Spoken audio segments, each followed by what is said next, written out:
4-4, factoring quadratic expressions. So in this section, our objective is to find common and binomial factors of quadratic expressions and to factor special quadratic expressions. Okay? And what you need to know is that we can factor many quadratic trinomials like ax squared plus bx plus c into the product of two separate binomials.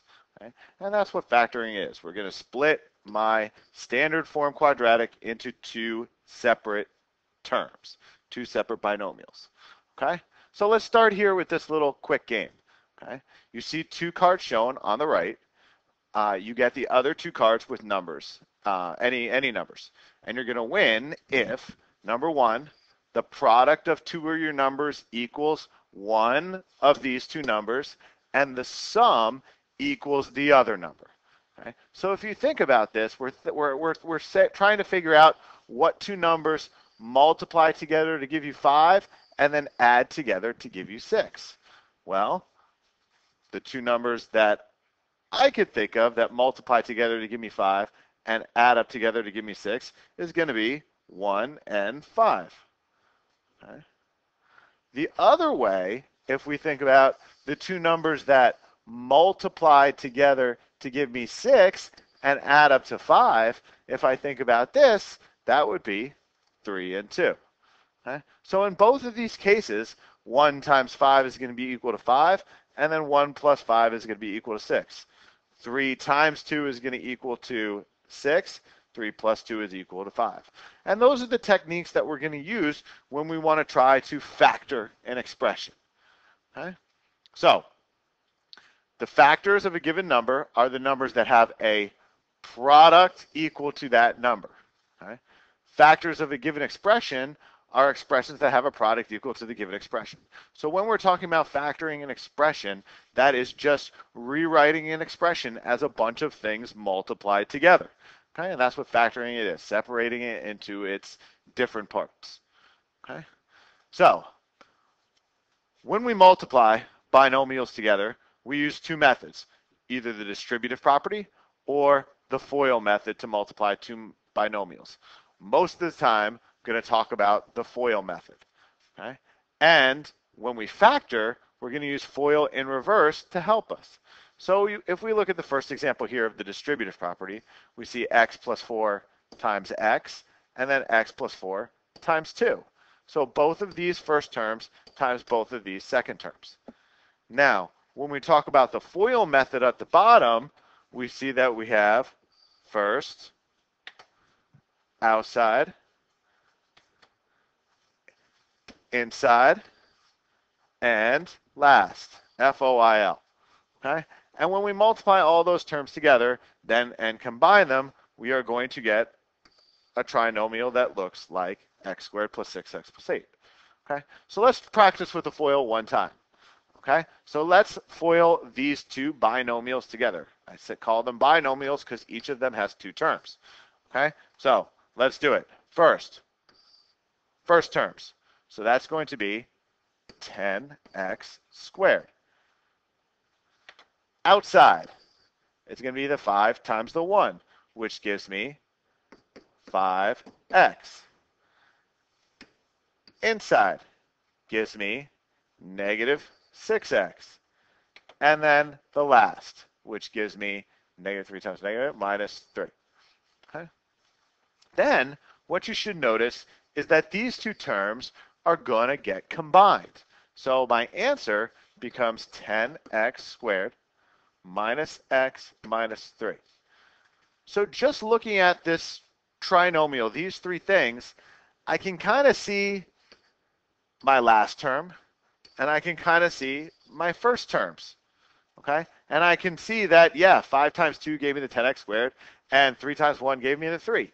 But just looking at my answer, it's hard to tell where the two middle terms came from. And that's going to be the trick when we try to go back the other way, when we try to go in reverse, okay, is to figure out how the middle terms combine to give me whatever I have in my answer.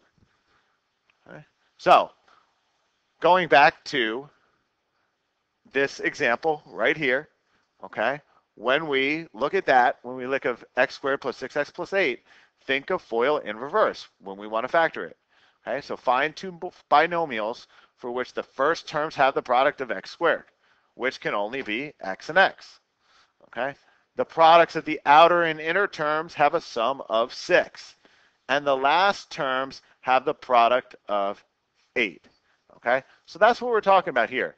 Two numbers that multiply together to give me 8, and when I add them together, I get 6. And I can see that it is 4 and 2, because 4 times 2 is 8, and 4 plus 2 is 6.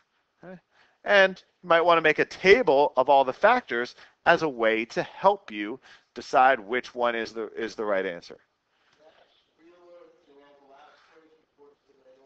Okay, so factoring ax squared plus bx plus c when a is plus or minus 1. So when a is plus or minus 1, remember that a is the number in front of x squared. So when that number is a plus or a minus 1, factoring is a lot easier. Okay? How do we do it? Well, we want to look for the numbers that multiply together to give me 20, and when I combine them, they give me 9. And in this case, I know they're both going to be positive. So I'm going to add these numbers together. So I want the factors of 20 that add to 9. And you can see if I look at the 20 and sort of work backwards, I can figure out how to say this expression, the factors of 20 that adds to 9. So if I want to figure this out, find all the factors of 20. That's 1 and 20, 2 times 10, 4 times 5. And I can see that 4 times 5 is 20, and 4 plus 5 is 9. So now that I know what my two factors are, now I can figure out what my first term is going to be. Okay, just had somebody come in, so I totally forgot where we left off. But if we're looking to find the factors of 20 that add up to 9, right, we got 4 and 5. Okay, so let's make my factors. And I know that I want my first two terms to multiply together to give me x squared. So I know my first two terms both have to be an x, which is why factoring with a 1 in the front of x squared is a little bit easier, because my first two terms are always going to be x. Okay, now I know that I want to multiply positive 4 and positive 5. And I can check my answer with FOIL.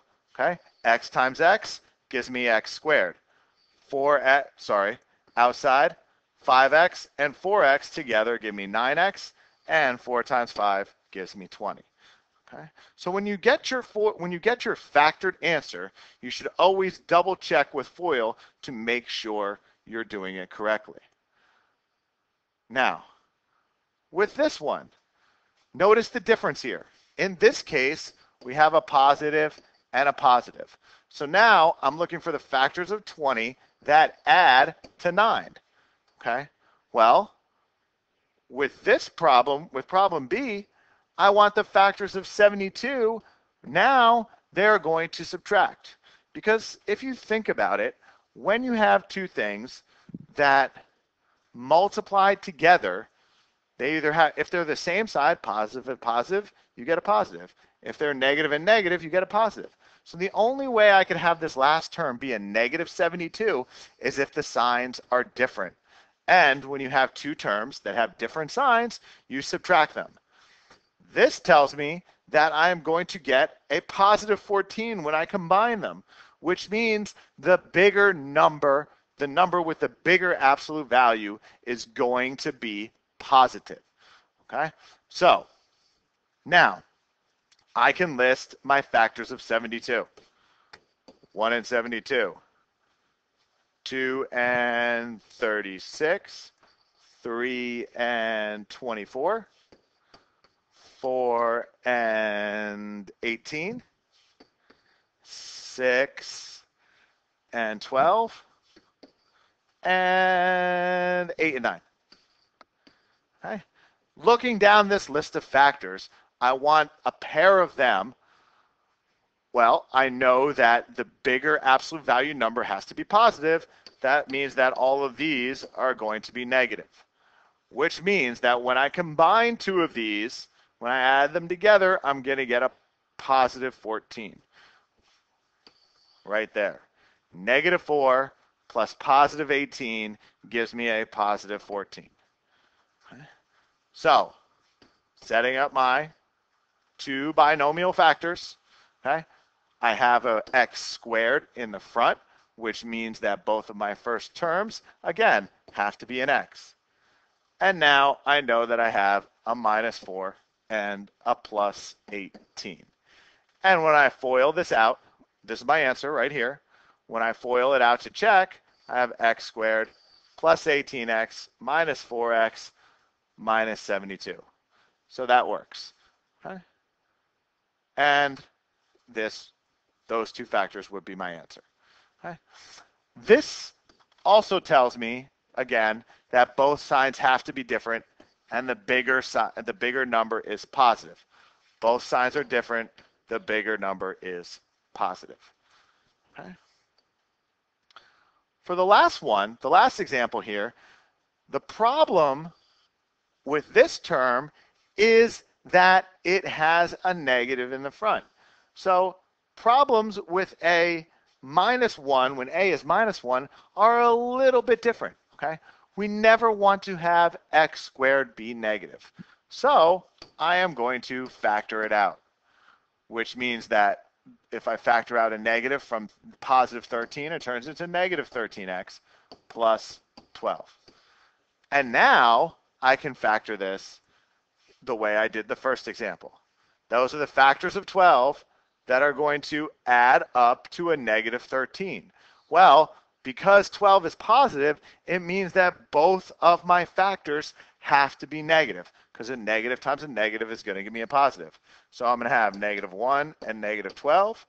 And I can see from right there, without even having to go any further, that adding these together give me a positive 13. Or sorry, give me a negative 13. Writing my factors, of course, remembering that I still have a negative out front. This is not an equation.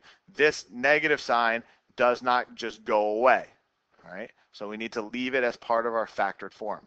If this was equation equal to 0, like we'll see later, then I could have multiplied both sides by negative 1, and it would have gone away because it would have canceled with the 0. But for now, we have to leave it. My first terms are an x, and I have a minus 1 and a minus 12. So I have my answer in factored form. And of course, if I were to check it, if I were to multiply it, then I would get back to my original answer if I were to FOIL it out. Okay. Next. The greatest common factor, the GCF, is a common factor of the terms in the expression. Okay? It is the common factor with the greatest coefficient and the greatest exponent. You can factor any expression that has a GCF not equal to 1.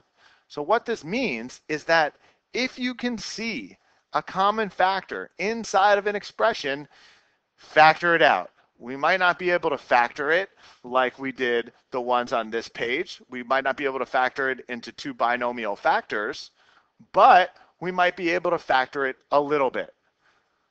Like this problem. That problem has no term at the end. It has no constant term. So we're never going to get this to factor like a two binomials, okay? Because it's not a trinomial. But I do notice that they have some things in common. They have a 3 in common. They also both have an n, which means they have an n in common. So I can take that out, okay? And when I take that out, I have to figure what is left over. So if I divide 6n squared by 3n, I get 2n plus divide 9 by 3, and we get 3. If I want to check, distribute this back in. Do I go back to where I started? Yes. And that would be factoring out the GCF because their common factor was 3n. Here, we do have a trinomial, but it doesn't have a 1 in the front. It has a 4 in the front. So we'll see how to factor this in a minute, but for now, I should notice that not only does this have a 4, but they are all divisible by 4. That means 4 is a common factor. Before you start doing some methods that we're about to learn, you should try to make it easier. You should try to make it an easier problem. So factor out the 4, and then we'll see what's left over.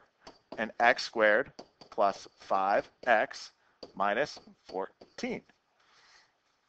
So now I have the factors of 14 that subtract to 5. Or I can think of it as two numbers that multiply together to negative 14, and when I add them together, I get a positive 5. Okay? This is going to be, well, I can list all the factors of 14. 1, 14, 2, 7, and that's all of them. I know that because 5 is positive, that the number with a bigger absolute value has to be positive, which means these two have to be negative, and combining these two gives me a positive 5. Okay? Now, of course, don't lose the 4, so we have 4 times my two factors, which are going to be x minus 2, x plus 7. Foil that back out to double check. Okay? Good. Next, factoring a trinomial when a is not 1. Okay? So when we're going to factor this, we're going to have to rewrite there's a couple different ways to do this. Okay? Let's look at 3 simple methods to factor anything when a is not equal to 1. Okay? The first method is called the factor method. Okay? This is a method where you list all the factors of the first term and all the factors of the last term, and you see how they can go together to give me the middle term. Okay? So, let's do it. The factors of 2 are 1 and 2. The factors of 12 are 1 and 12, 2 times 6, and 3 times 4. Okay. Now, remembering how FOIL works, these two are going to multiply together to give me my first term. And we know that both of these are going to be a plus because we have a plus in both places. Okay? So we know that my first terms are going to multiply together to give me 2x squared. And I only have one set of factors. So that means this has to be a 2x and this has to be an x. Or the other way around, that doesn't matter. Okay?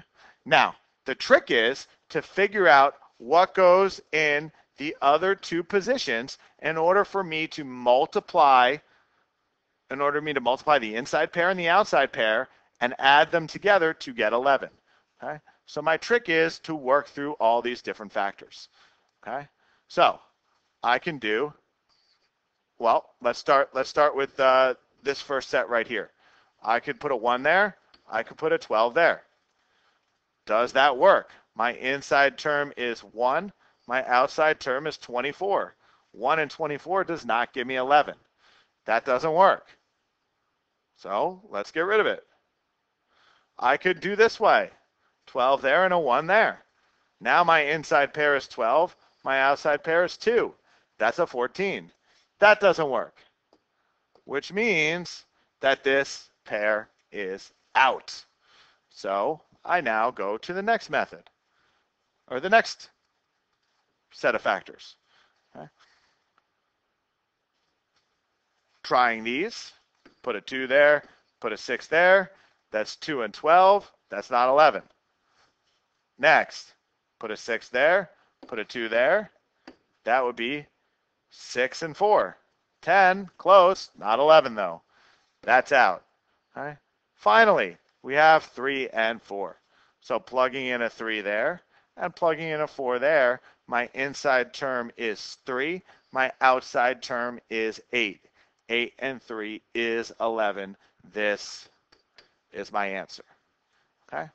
So this is kind of like a guess check method, trying all the different pairs of factors. And you can see that as we get more and more factors on each side, this becomes more and more difficult. Okay? And sometimes when I do this, you'll see that I make connections like this. Okay, 2 times 4 gives me an 8. 1 times 3 gives me a 3. 8 and 3 give me my 11. Okay, these two terms go in my first positions, 1 and 2. These two terms go in my second positions, 3 and 4. And the 3 has to multiply with the 1, which means it is in opposite parentheses, different parentheses. You can never multiply something, when we're FOILing, you never multiply the two terms in the same parentheses. Okay? So that's the factor method. Let's do the same problem over again. Let's try something called the grouping method. Okay? This method takes a different approach. In this method, we take, my first step is to take these two terms, the first term and the last term, and multiply them together to give me 24. Okay? Now what I do is I list the factors of 24 that add, because this is a plus, that add up to the middle term, 11. So I want the factors of 24 that add up to 11. 1 and 24? No. 2 and 12? No. 3 times 8? Yes. Okay? So what I do now is I change 11x into 3x and 8x. So rewriting my equation, 2x squared plus 3x plus 8x plus 12. Okay? I haven't really changed anything. All I've done is broken the 11x into two different parts. Okay? Now what I do is now I look at these first two terms and the last two terms, and I factor out something they have in common, with the goal of having whatever's left over be the same in both terms. Okay, so let's see how I can do that. In the first two terms, the only thing they have in common is an x. What's left over is a 2x plus a 3. In the last two terms, they both have a 4 in common. And what's left over? 2x plus 3. Now, because of the distributive property, if I'm multiplying x and 4 by the same thing, I can rewrite this as two sets of factors. X and 4 is the first set, 2x plus 3 is the second set. And notice that I got the same answer. Different order, but that doesn't matter because of the commutative property. Okay, let's do that one more time. Okay, the last method is the Berry method. This method is a little strange, but it takes sort of the concept of factoring with grouping, and it does a little logical jump here. Okay, so we're going to start this the same. 2 times 12 is going to be 24. Okay, so I want the factors of 24 that add to 11. I'm not going to list them all again. I know it's 3 and 8. So with the Berry method, what you do is you start with the first term in both parentheses no matter what. So we have 2x, and then we use both of these terms, 2x plus 3, 2x plus 8. Okay, well, now you should see that 2 times 2 for my first term gives me 4x squared. So in this case, I'm over by a factor of 2. Okay, so let's hold on to that for a minute. I should see that that term has a common factor. In fact, it has a common factor of 2. So let's pull it out. And I'm left with x plus 4. And now rewrite this one, 2x plus 3. And my over factor of 2 and my extra factor of 2 cancel out. So I've placed an extra factor of 2 into this problem to write it down a little bit easier, and then I canceled it out at the end. Okay, that's the Berry method. Okay, just taking, instead of trying to group these things, instead of splitting 11x into 3 and 8, all I do is rewrite both binomials with the 2x squared at the beginning, and then I can cancel it out later. So, 3 different methods to choose from. Factor method, guess and check. Grouping method, multiply the first and the last terms. Grouping method is good. The problem is that when you multiply the first and the last term, sometimes that number can get very large. So you got to be careful about that. And then the Berry method is also the same problem. This number can get very large, and you just have to remember to eliminate the overage. Whatever factor you are over by, you have to cancel that out at the end. Let's try a different problem. Okay, completely different problem. Okay, we'll go with the factor method and maybe one other method. Okay, so my factors of 4 are 1 and 4, 2 and 2. My factors of 3 are 1 and 3. Now, however, I want my answers to subtract to 4x. Okay, so when I do this, I now have to figure out what goes here. Okay, so 1 and 4 don't work, so that means I have 2 times 1 is 2, 2 times 3 is 6, and I want it to be negative, so when I combine them, I have a 2 and a minus 6. So both of my first terms become 2x and 2x. I have a plus 2 and a minus 6.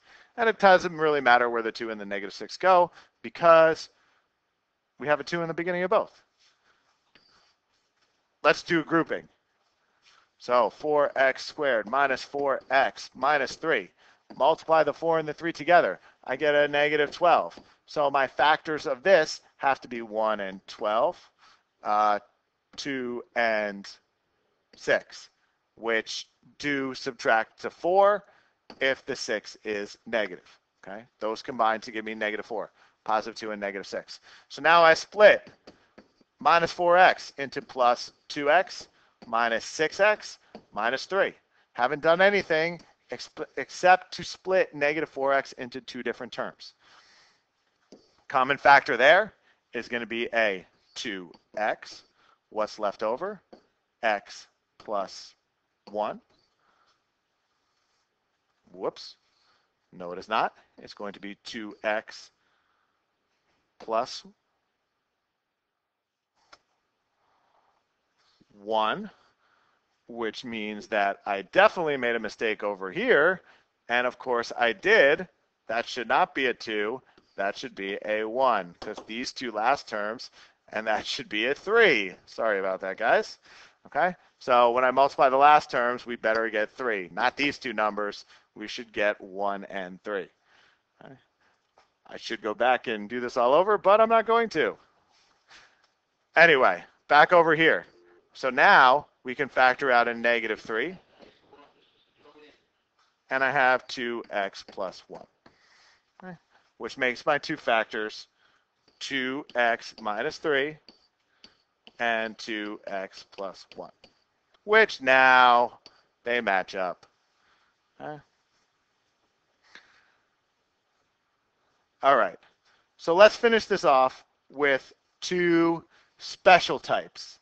Okay, 2 special types of 2 special types of factoring methods. Okay, the first is when we have a perfect square trinomial.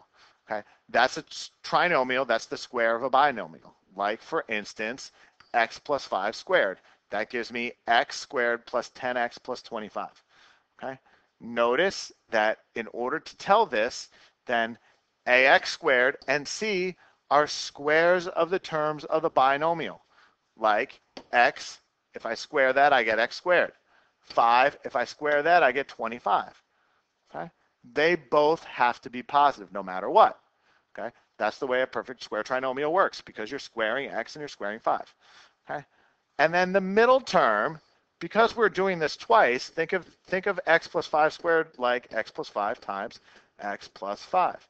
So when I want my middle term, I have my my inside and my outside terms, I have both 5x.